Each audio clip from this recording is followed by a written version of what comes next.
What is going on there, Guardians? CG Gaming here, and welcome back for another Destiny 2 news video. In today's video, we're going to go over the TWAB notes released by Bungie earlier on today. Now, this week has been a bit of a different grind in the world of Destiny. We've all been hunting down ingredients and putting our cooking skills to the test in the Dawning event released back on Tuesday the 11th of December. It's actually been a pretty fun event so far, and I'm sure by now a lot of you have that awesome new Sparrow and are working towards masterworking Eva's holiday oven. Firstly, on the TWAB notes, Bungie talk about a few issues since Black Armory and Season of the Forge has been released, and they have provided an update to the following. Scourge of the Past for 24-hour completion. We are currently investigating an issue where qualifying players were not properly rewarded for the Scourge of Nothing emblem, nor the associated Best of the Best of the Best triumph for completing the raid within 24 hours. Once addressed, players will be properly credited and receive appropriate rewards. Revive tokens. We are currently investigating an issue where tokens are not removed appropriately when reviving teammates. This issue has been present since the launch of Destiny 2, but reproducing the issues for investigation has proven difficult. In Scourge of the Past, this seems to be occurring much more frequently. Black Armory forges and missing weapon frames. We are currently aware of an issue where weapon frames may be lost from inventory. We have identified the cause and are currently developing a fix. Until resolved, we recommend holding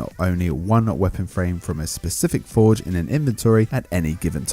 High value targets. To unlock the Gothan Forge, players must defeat a high value target on Nessus for a specific quest step. Currently, only the player who lands the finishing blow is credited with defeating the enemy. We're currently developing a fix for a future update. Postmaster. We have identified an issue where ballistics, logs and modulus reports do not recover to the Postmaster. We are currently developing a fix for this issue, targeted to release in January, and until resolved, players should ensure that they have appropriate space in their inventory under both pursuits and consumables. And last but not least, we've got General Fastidious Miser. There is currently an issue with some players unable to unlock the Fastidious Miser Triumph, even when fulfilling the requirements. We've identified the root cause, but this issue will not be addressed next week. We are currently planning for a fix to be deployed in January. So it's nice to see that they are working on some fixes for these currently known issues, especially the fix for the high value target to unlock the Gothan Forge, as I know that is kicking up a bit of a storm in the community. So I am hoping that this issue will be at least fixed in update 2.1.3 next week, but we'll have to wait and see when we get a bit more information. But of course they can delay the token fix for as long as they want, because I'm sure that we're all fine with that being an issue.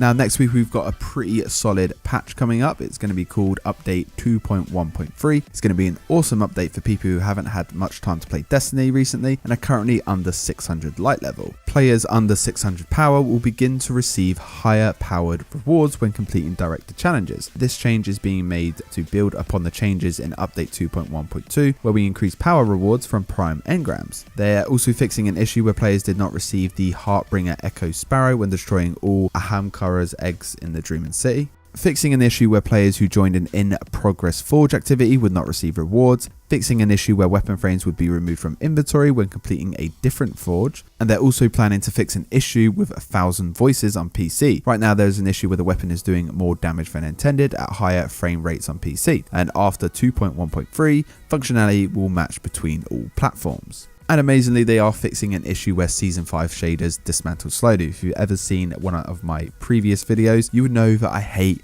the shader dismantling process, and I'm so glad that they brought out bulk shader deletion to a degree, and they've also sped up the dismantled process in general. But yeah, they need to fix this, and I'm glad that it's coming out next week. They're also fixing an issue where players who did not earn the Crucible Solemnity shader could not complete the Crucible badge. Fixing an issue where players could not receive clan XP rewards from Hawthorne under certain circumstances.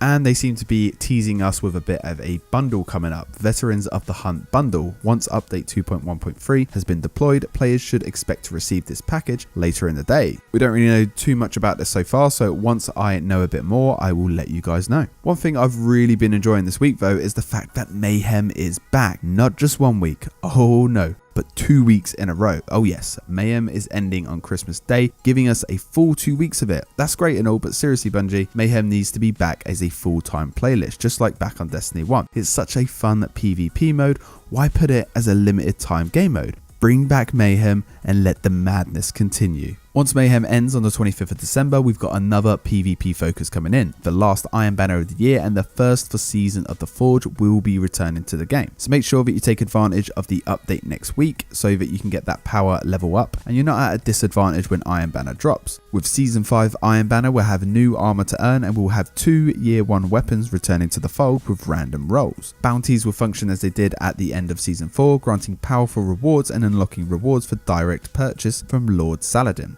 We're also getting double Valor as of the 25th of December, followed up by triple Valor from December the 28th until January the 1st. It's like Bungie don't even want us seeing our family and friends over the Christmas period. Now, just a few notes about the Dawning event with Eva's return, Eva's Holiday Oven and Eververse Baker's Bundles, Dawning ingredients required to create cookies, including those purchased from Bright Dust from Eververse Trading Co., will be removed from player inventories when the Dawning ends on January the 1st, 2019. Vital information on the Bake Burnt Edge Transit Cookies. Players cannot make Burnt Edge Transit Cookies after discovering all other recipes and will become blocked from completing hidden triumphs which require the cookie to be baked and turned in. Claiming triumphs, unearned or unclaimed triumphs for the Dawning will be removed when this event ends. Players should claim all triumphs before the Dawning ends on January the 1st, 2019. Pursuit inventory space. It is recommended that players have open space available in their pursuit and consumable inventory to receive new quests and items for the Dawning. Some items received for the Dawning may not go to the postmaster if players have insufficient inventory space and will be lost. Dawning items already claimed. We are investigating player reports that some Dawning items in the Winter Drift engram are showing as claimed even if the player hasn't found or received the item yet. The Dawning Cheer Sparrow will have a lore tab in update 2.1.3 and players will only be able to pick up Glimmer dropped by the Dawning Cheer Sparrow if they have completed the Dawning milestone for Eva Levente. So basically you just want to make sure that you bake that Burnt Edge Transit cookie before making all other recipes if you want to unlock all the triumphs for this event, while also remembering to claim all the triumphs before the Dawning ends on January the 1st. Otherwise they will disappear and you'll be locked out from completing them. So if you do care about your triumphs, then make sure that you get that done.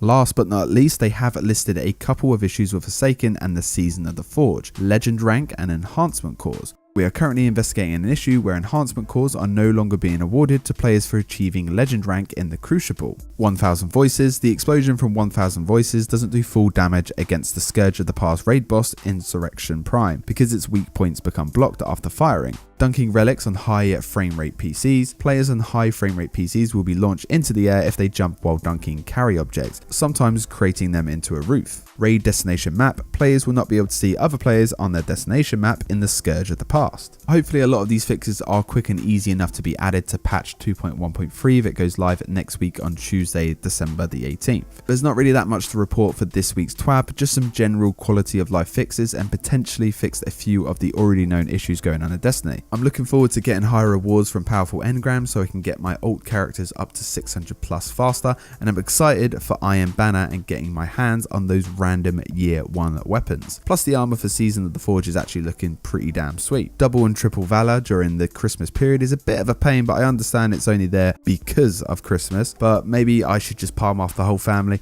and just explain, look, it's double, triple Valor. What can I do? I can't do anything about it. But I'm kind of sensing that the wife's not going to be too happy about that.